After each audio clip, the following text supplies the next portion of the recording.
Hello everybody, my name is Ilya. And my name is Tyler. Together we make up Kovray, a couple that loves to play board games. And today we'll be teaching you how to play Finspan. A wingspan game. Finspan is designed by David Gordon and Michael O'Connell. It's published by Stonemaier Games. Now let's head over to the table and let's learn how to play. As always, you'll begin by setting up. You'll first place all the egg, young, and school tokens within reach of all players.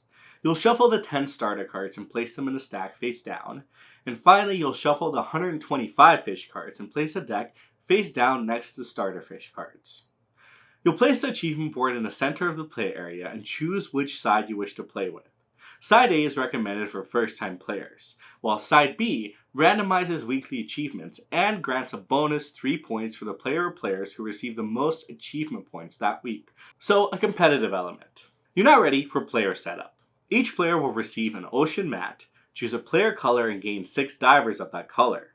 You'll then place an egg token on the 2 starting egg slots printed on your board, and a young on the starting young slot. You'll gain 2 random starter fish cards and 3 fish cards from the deck. Your 5 cards will be placed face up next to your player board. These form your hand and are public information to all players. You'll choose a first player and you're now ready to play. Finspan is played over 4 rounds, or weeks in this case. Each round, players will take 6 turns, either introducing fish to their ocean mat or diving to complete their research, aiming to score the most points by introducing a variety of fish, laying and hatching eggs, forming schools, and of course consuming fish. Let's dive into the details. On your turn, you can either play a fish card into your ocean or dive at a dive site. Let's start with playing a fish card. To do so, you'll first place your diver on the gray box in the upper left corner to signify you're playing a fish card. You'll then choose one of the cards in your hand and pay the cost to play them. The cost will often be discarding cards from your hand, discarding fish or young tokens from your player board, and sometimes the cost will be consuming a fish. What this means is using this fish to cover a fish on your board with a shorter length. After paying the cost, you'll place the fish on your ocean board. The fish card will have a zone in which you must place, sunlight, twilight, or midnight, and sometimes a dive site indication on the right. If you have this band, you must place in the matching dive site. Then, once placed, you'll move any eggs, young, or schools from the bottom of the card on top. You can also choose to consume fish without having it be a requirement for a cost, just as long as the fish you consume are shorter than the fish you're placing. Finally, you'll check if your fish has a when played ability. If it does, you'll resolve it. The effects range from gaining eggs to placing additional fish, and can be found on your reference card in the As a Benefit section under the icon. The reference card is also handy to understand the costs and various iconography on the fish. And that's the place a fish action. Now let's talk about diving. When diving, you'll first select a dive site and place an available diver at the top of the column. Each zone will have a site bonus you can claim if you have a fish present in that zone. The bonuses you'll see are drawing a card, putting an egg on any fish on your board, or hatching one of your eggs. After activating the site bonus, your diver will proceed downwards.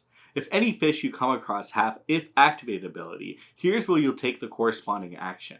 One of the important things I'll mention now is that each fish may only have 1 egg on it at a time. You'll keep moving down, coming across dive site bonuses, again only claiming the bonus if you have a fish there, and coming across other if activated fish and taking their abilities, before you reach the bottom of the dive site. If this is your first time diving in this dive site this round, you'll gain the bottom bonus, which ranges in each zone, moving a young or school, laying an egg, and retrieving a fish from your discard pile.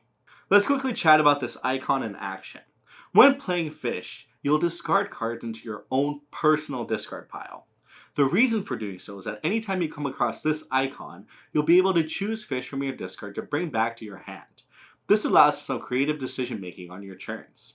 Now this is the other icon I'll talk about. It allows you to move a young or a school. Now this is really important because if 3 young move into the same fish, they form a school.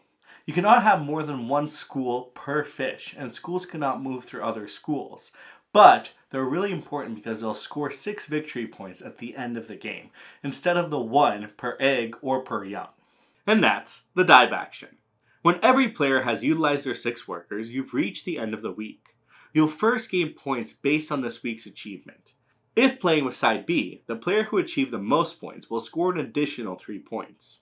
You'll then collect your divers, Pass the first player marker and move the weak marker on the achievement board. Now ready to play the next round. You'll keep playing until you reach the end of the 4th round. As you can see, there's not an achievement this week, but instead you'll take all of your game end abilities on the fish in your ocean. After doing so, you're now ready to score. You'll first score any game end points. You'll then tally all the visible points on the fish in your ocean. You'll gain a point for each egg and young in your ocean, and 6 points for each school. Finally, every fish you consume will score you a point each. This includes the forage fish that's printed on the board if you've consumed them. You'll tally the scores, and the player with the most points wins. And that's Finspan. Do you want to see us play the game? Well, Stonemaier has sponsored us for a playthrough, so feel free to check that out.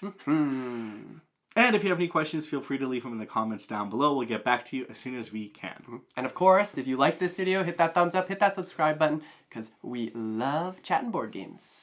Now, if you were to dive anywhere in the world, where would you want to dive? That's our question of the day. I have never been like diving like that, but I think it would be fun. I think I want to dive somewhere like maybe a swimming pool first, just to get used to it. I think that's what you have to learn. I actually think that's what you have to learn. I remember I did it once a very long time ago when I was younger, and they taught us to like dive in a swimming pool. That's We cool. played underwater hockey. In like proper dive wear? Yeah. Wow. That's cool. Because then we don't have to get up. We just go whoop. Oh, that's fun. Well, thank you so much for watching, and we'll catch you at the next one. Bye!